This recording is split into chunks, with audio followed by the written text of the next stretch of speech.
प्यारे भक्तों, आज आप सभी श्रवण करेंगे अगहन मास की संकष्टी चतुर्थी की व्रत कथा और साथ में श्रवण करेंगे सभी मनोकामना को पूर्ण करने वाली चौथ माता की पावन कथा। पार्वती जी ने गणेश जी से पूछा कि अगहन कृष्ण चतुर्थी संकटा कहलाती है, उस दिन किस गणेश जी की पूजा किस रीति से करनी चाहिए। गणेश जी ने उत्तर दिया कि हे हिमालय नंदिनी, अगहन में पूर्वोक्त रीति से गजानन नामक गणेश जी की पूजा करनी चाहिए।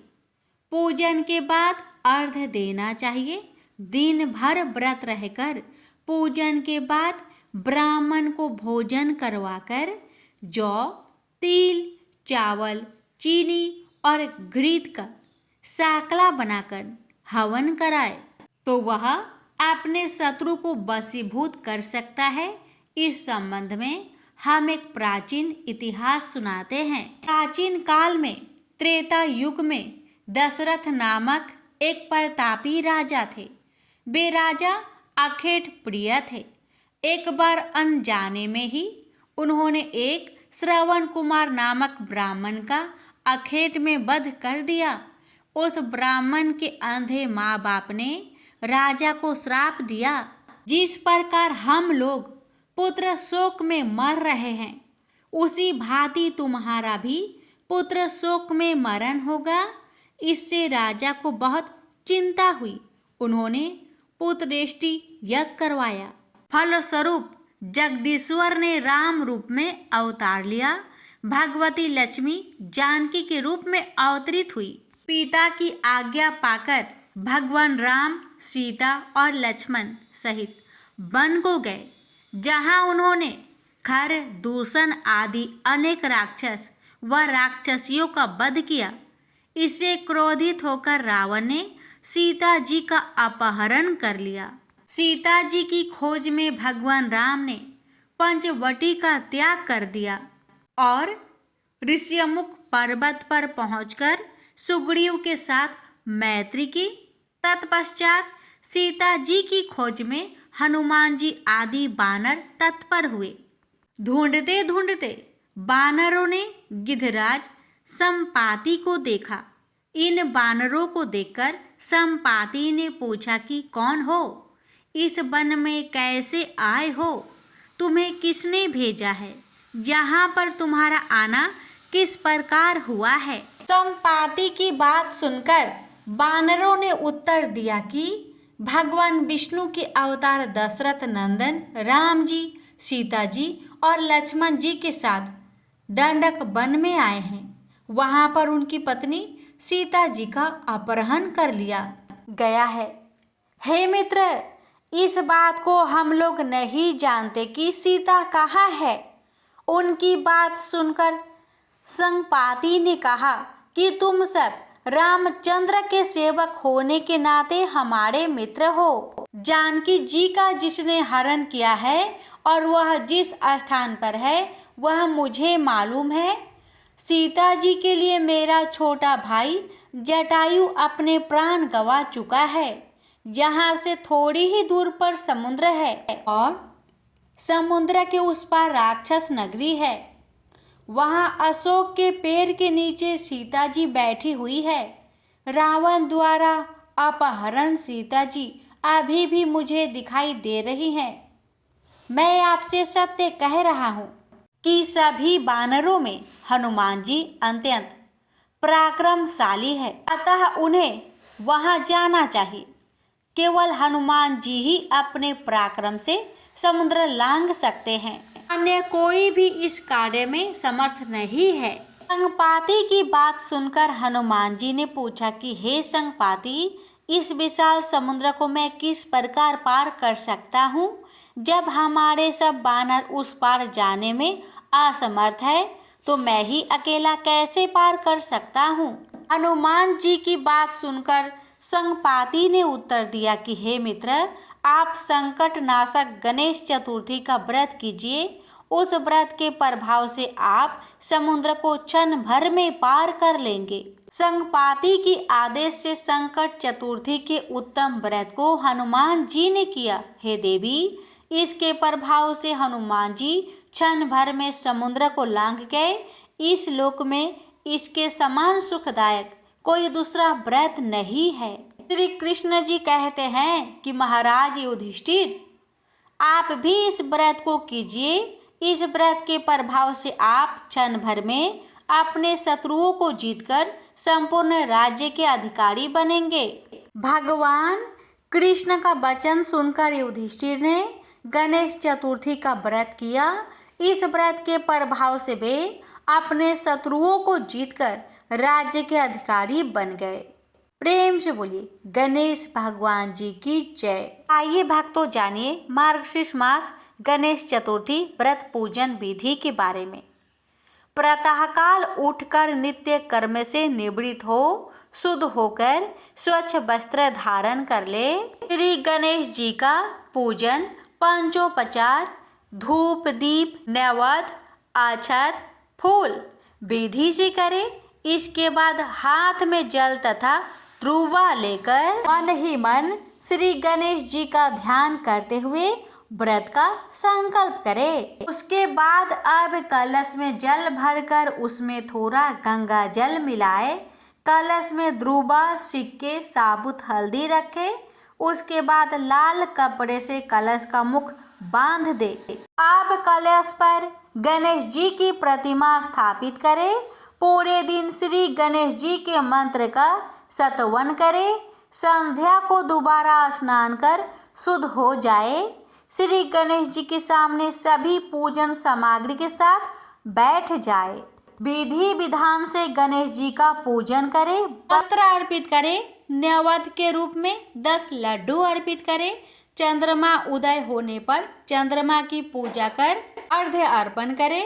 उसके बाद गणेश चतुर्थी की कथा पढ़े या फिर सुने अथवा सुनाए।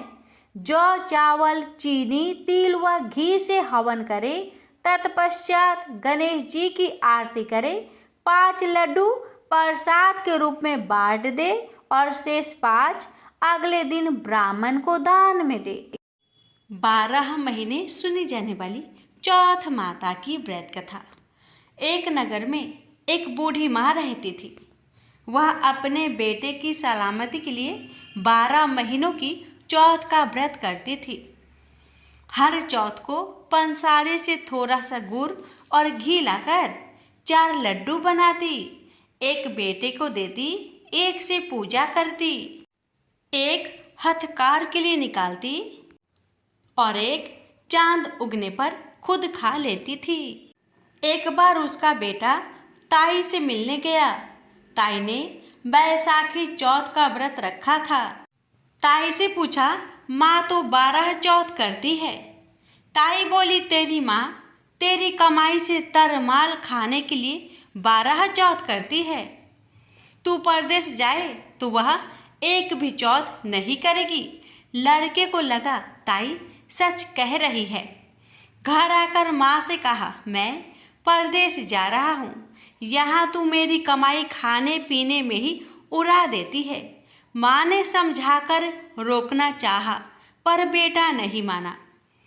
माँ ने उसे साथ ले जाने के लिए चौथ माता के आंखें दिए और कहा, मुसीबत में ये आंखें तेरी मदद करेगी। वह आंखें लेकर रवाना हो गया। घूमते हुए एक नगर में पहुंचा। उसने देखा एक बूढ़ी माँ रोते जा रही थी और पुआ बनाते जा रही थी। उसने कारण पूछा तो बूढ़ी माई ने कहा, बेटा, इस नगर की पहाड़ी पर एक दैत्य रहता है। पहले वह नगर में आकर कई लोगों को खाने के लिए मार देता था। अब राजा हर घर से एक आदमी दैत्य के पास भेजता है और आज मेरे बेटे की बारी है, इसलिए रो रही हूँ और उसी के लिए पुए बना रही हूँ। वह बोला, तू पुए मुझे खिला दे, तेरे बेटे की जगह मैं चला जाता हूँ। बूढ़ी माँ ने खीर पुए उसे खिला दिए। खा पीकर वह सो गया। रात को राजा के सैनिक आए तो बूढ़ी माँ ने उसे भेज दिया। दैत्य के सामने पहुंचने पर उसने चौथ माता के आंखें दैत्य की तरफ फेंककर कहा, हे चौथ माता, यदि मेरी माँ मेरी सलामती के लिए व्रत करती है तो दैत्य का सिर कटकर गिर जाए। तुरंत दैत्य का सिर कटकर गिर गया। लड़का वापस आ गया। राजा ने उसे उपहार देकर विदा किया। चलते हुए एक दूसरे राजा के नगर में पहुंचा। इस राज्य में आवा तभी पकता था जब एक इंसान की बलि दी जाती थी। सिपाहियों ने उसे पकड़कर आवे में चुन दिया।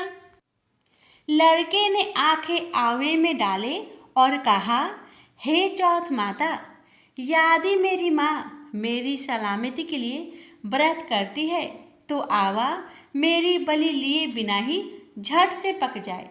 आवा तुरंत पक गया। आवे में से मिट्टी की जगह सोने चांदी के बर्तन निकले। अंदर से लड़का बोला, बर्तन धीरे धीरे निकालना, मुझे लग न जाए। राजा ने उसे निकलवाया और पूछा, इस आवे से तुम बच कैसे गए? लड़के ने बताया कि उसकी माँ चौथ माता का व्रत करती है, व्रत के कारण ही वह बच पाया है। राजा को विश्वास नहीं हुआ। उसने एक चांदी की सुराही मंगवाई और कहा कि सुराही की नली से निकलकर दिखाओ, तभी मुझे विश्वास होगा। लड़के ने चौथ माता को याद करके आंखें सुराही में डाले और कहा, मैं भौरा बनूं, सुराही से निकलूं। लड़का भौरा बनकर सुराही से निकल गया। राजा ने खुश होकर राजकुमारी की शादी उसके साथ करवाई और सभी लोगों को चौथ माता का व्रत करने को कहा। उसे माँ की याद आई। उसने राजा के पास जाकर खुद के नगर जाने की इच्छा जाहिर की। राजा ने रथ, घोड़ा, हाथी और खूब सारा दान दहेज देकर उन्हें विदा किया। चौथ के दिन अपने नगर पहुंचा। वह अकेला पंसारी के यहाँ माँ का इंतजार करने लगा। सोचा चौथ है तो माँ यहाँ जरूर आएगी। थोड़ी देर बाद लकड़ी टेकती हुई माँ आती दिखी। बेटा माँ के चरणों में गिर पड़ा। कहा, माँ, मैं तेरा बेटा हूँ, मुझे माफ़ कर दो। माँ ने उसे गले से लगा लिया। लोग चौथ माता की जय जयकार करने लगे। उस नगर के सभी लोग चौथ माता का व्रत करने लगे। हे चौथ माता, जैसे बूढ़ी माँ और उसके बेटे की सहायता की, वैसे हमारी भी करना। कहानी कहने और सुनने वाले पर कृपा करना। बोलिए चौथ माता की जय हो। एक सेठ सेठानी थे। उनके एक बेटा और बहू थे। बहू सबको भोजन करा के फिर स्वयं भोजन करती। एक पड़ोसन ऐसी भी थी जो रोज पूछती कि बहू आज क्या बनाया और क्या खाया। बहू कहती, ठंडो बासी। एक दिन उसके पति ने ऐसा सुनकर विचार किया कि आज तो पकवान बनाए जाए, फिर देखे कि मेरी पत्नी क्या कहती है। उसने तरह तरह के पकवान बनवाए और घर के सभी लोगों ने एक साथ बैठकर भोजन किया। आज भी पड़ोसन ने पूछा तो बहू ने कहा, ठंडो बासी। सेठ के लड़के ने सोचा, हो ना हो कोई बात अवश्य है जिससे कि मेरी पत्नी ऐसा कहती है। उसने पत्नी से पूछा, तुम रोज ठंडो बासी खाया ऐसा क्यों कहती हो, जबकि हम सब ने एक साथ बैठकर कई तरह के पकवान खाए। उसकी पत्नी बोली, हम लोग जो खा रहे हैं वह बाप बूढ़ों की कमाई है। जिस दिन आप कमा कर लाओगे उस दिन मैं समझूंगी कि ताज़ा भोजन कर रही हूँ। अब एक दिन लड़के ने माँ से कहा, माँ, मैं एक बड़े शहर में कमाई करने जा रहा हूँ। माँ बोली, बेटा, अपने पास इतना धन है कि खाया नहीं खुटेगा। माँ के मना करने पर भी बेटे ने स्वयं कमाने का दृढ़ निश्चय कर लिया और जाते समय पत्नी से कहा, मैं जब तक कमाकर बहुत सा धन लेकर ना आऊं, तुम चूल्हे की आग मत बुझने देना। एक दिन चूल्हे की आग बुझ गई तो वह मन ही मन घबराने लगी, कहीं मेरे पति पर संकट तो नहीं आन पड़ा। जल्दी से पड़ोस में से आग लाकर चूल्हे में रख दूं। ऐसा विचार करके पड़ोस में गई। वहां पड़ोसन चौथ माता का व्रत पूजन कर रही थी। पड़ोसन ने कहा, थोड़ी देर में आकर ले जाना। बहू ने पड़ोसन से पूछा, आप यह व्रत क्यों करती हैं? इससे क्या मिलता है? पड़ोसन ने कहा, चौथ माता के इस व्रत को करने से अन्न लक्ष्मी मिले और अपनी मनोकामना पूरी हो। अब बहू भी चौथ माता का व्रत करने लगी। दीवार पर चौथ माता बनाई। उस दिन घी गुड़ का चूरमा बनाकर रात्रि को चंद्रमा को अर्घ्य देकर भोजन करती। ऐसा करते करते बहुत दिन हो गए। चौथ माता ने उस बहू के पति को सपना दिया कि साहूकार का बेटा तू जागे कि सोवे, तेरी पत्नी बहुत याद कर रही है, घर जाकर उसकी चिंता मिटा। तू दुकान खोलकर कंकु केसर का पगलिया बना के बैठ जाना। आज तेरा हिसाब किताब चुकता हो जाएगा। अब तो चौथ माता ने जैसा कहा था वैसा ही हुआ। उसने घर जाने की तैयारी की और गाड़ी भर के धन दौलत लेकर चल दिया। रास्ते में एक बड़ा सा काला नाग फन फैलाए बैठ गया और कहने लगा, आज तो मैं तुझे डसूंगा, छोड़ूंगा नहीं। आज तेरी आयु पूरी हो गई है। तो सेठ के लड़के ने कहा, आज चौथ माता ने मुझे सपना दिया है तो मैं अपनी पत्नी से मिलने घर जा रहा हूँ। वहाँ मेरी पत्नी बहुत चिंता कर रही है। मैं उससे मिलकर जरूर आऊँगा, तब तुम मुझे डस लेना। नाग ने कहा, तुम शपथ पूर्वक कहकर जाओ तो मैं तुम्हें जाने दूंगा, परंतु लौट कर नहीं आए तो तुम्हारे घर आकर मैं तुम्हें डस लूंगा। इस प्रकार सर्प को वचन देकर वह अपने घर पहुंचा। वहां सभी से हंसी खुशी से मिला और भोजन करके उदास होकर बैठ गया। उसकी पत्नी ने उदास होने का कारण पूछा तो पति ने काले नाग वाली बात बताते हुए कहा, यदि मैं उसके पास नहीं जाऊंगा तो वह घर आकर मुझे डस लेगा। पत्नी बहुत चतुर थी। उसने कहा कि आप घबराओ नहीं, लेट जाओ, मैं एक उपाय करती हूँ। पत्नी ने कमरे की 7 पीढ़ी सिराओ धोई। पहले पीढ़ी पर रेत, दूसरी पीढ़ी पर इत्र, तीसरी पीढ़ी पर गुलाब, चौथी पीढ़ी पर कंकु केसर, 5वीं पीढ़ी पर लड्डू पेड़ा, 6ठी पर गादी गलीचा और 7वीं पीढ़ी पर दूध का कटोरा भरकर रख दिया।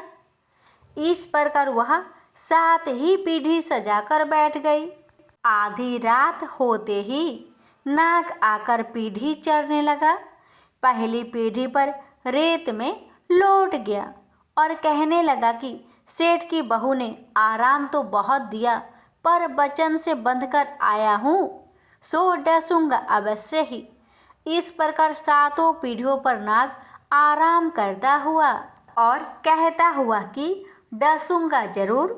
कमरे में जाने ही वाला था कि चौथ माता ने विचार किया कि मैं इसे नहीं बचाऊंगी तो संसार में धर्म कर्म और व्रत पूजन को कौन मानेगा।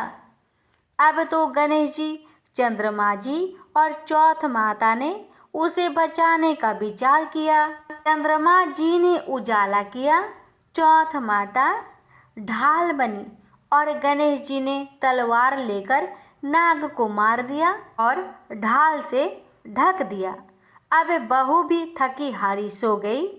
दिन उगा तो लोग बेटे से मिलने आए, परंतु बेटा बहू तो उठे ही नहीं थे। बहुत देर हो गई तो माँ उन्हें उठाने गई। माँ ने सातों पीढ़ियों पर जो कुछ देखा तो बहुत घबराई और बेटा बहू को आवाज लगाई, बेटा बहू, उठे तो देखा कि एक ढाल तलवार वहां पड़ी है। अब ढाल उठाई तो वहीं काला नाग मरा हुआ पड़ा है। बेटा बहू ने सोचा कि आज तो धर्म कर्म ही आड़े आए हैं, जो भगवान गणेश जी और चौथ माता ने अपनी रक्षा की है। हे चौथ माता, आपने जैसी सेठ के बेटे बहू की रक्षा की वैसी ही रक्षा सबकी करना। प्रेम से बोलिए चौथ माता की जय हो, गणेश भगवान जी की जय हो।